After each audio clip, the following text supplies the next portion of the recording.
अध्यात्म विज्ञान कोई धर्म या संप्रदाय नहीं है, ये स्पिरिचुअल साइंस है जो कुदरत के कानून पर आधारित है। ये विज्ञान पूरे ब्रह्मांड के सभी रहस्यों को उजागर करता है और जीवन के सभी पहलुओं को समझने के लिए एक नई दृष्टि देता है। इसी को आर्ट ऑफ विजन कहते हैं, दुनिया को देखने की एक नई दृष्टि, जो अध्यात्म विज्ञानी परम पूज्य स्वामी श्री कमलेशानंद जी के निर्देशन में सनातन सत्य का अनुसंधान कर हमारे जीवन को प्रकाशित करे। जय सच्चिदानंद।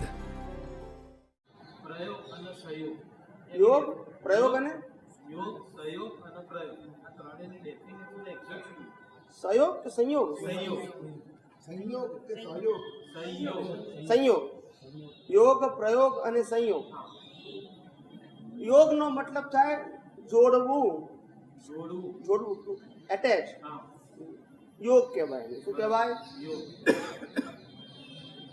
કોઈ પણ વસ્તુ સાથે સંલગ્ન થવું એને યોગ કહેવાય। એ અજ્ઞાન દ્રષ્ટિ હોય તો એવો યોગ થાય, જ્ઞાન દ્રષ્ટિ હોય તો એવો યોગ થાય। અજ્ઞાનથી સંસાર વધારે તેવો યોગ થઈ જાય અને જ્ઞાનથી સંસારમાંથી મુક્ત થાય તેવો યોગ થાય। જેવી દ્રષ્ટિ છે પણ જોડાવવું એને યોગ કહેવાય। કોમન જોડાવું તેને योग કહેવાય। એ યોગ। હવે સંયોગ સંયોગ એટલે શું કહેવાય છે? દ્રવ્ય, ક્ષેત્ર, કાળ, ભાવ અને ભાવિ આ પાંચ વસ્તુ ભેગી થાય એને સંયોગ કહેવાય।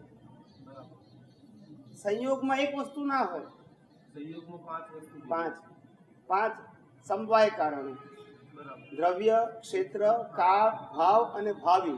ભાવિ એટલે એને ભોગવનારો, સફરિંગ કરનારો। આ ભેગું થાય તારે પરિણામ આવે એને સંયોગ કહેવાય। શું કહેવાય? આપણું ખિસ્સું કપાય એને સંયોગ કહેવાય। પણ ખિસ્સું ક્યારે કપાય? તો કે આપણા ખિસ્સા કપાવવા માટેની પાપની લક્ષ્મીનો ઉદય જવાનું, આપણા ખિસ્સામાં પૈસા હોવા તે જવાનું ટાઈમ, જવાનું સ્થળ, શું કીધું? જવાનું સ્થળ, જવાનો સમય, દ્રવ્ય, ક્ષેત્ર, પછી કાળ, પછી ભાવ। ભાવનો મતલબ કયો ભાવ? પરિણામ વાળો, પુરુષાર્થ વાળો નહીં। હા, ભાવ એટલે તે જગ્યાએ જવાનું મન થવું તે પૈસા લઈને, અને ભાવિ એટલે જે વ્યક્તિ ખિસ્સું કાપવાનું છે એનો ટાઈમ મેળવવો। આ આપણા પક્ષે છે એવું એના પક્ષે થાય। આ બે ભેગું થાય ત્યારે કાર્ય થાય એને સંયોગાધીન કહેવાય, સંયોગ કહેવાય। શું કહેવાય? સંયોગ આ જગતમાં એક પણ જીવ કંઈ પણ કરવા માટે સંપૂર્ણ સ્વતંત્ર નથી। શું કીધું? કોઈ પણ જીવ સંપૂર્ણ સ્વતંત્ર કંઈ પણ કરવા માટે, વિચારવા માટે નહીં, બોલવા માટે નહીં અને ક્રિયા કરવા માટે સંપૂર્ણ પરતંત્ર। કેવો? સંપૂર્ણ પરતંત્ર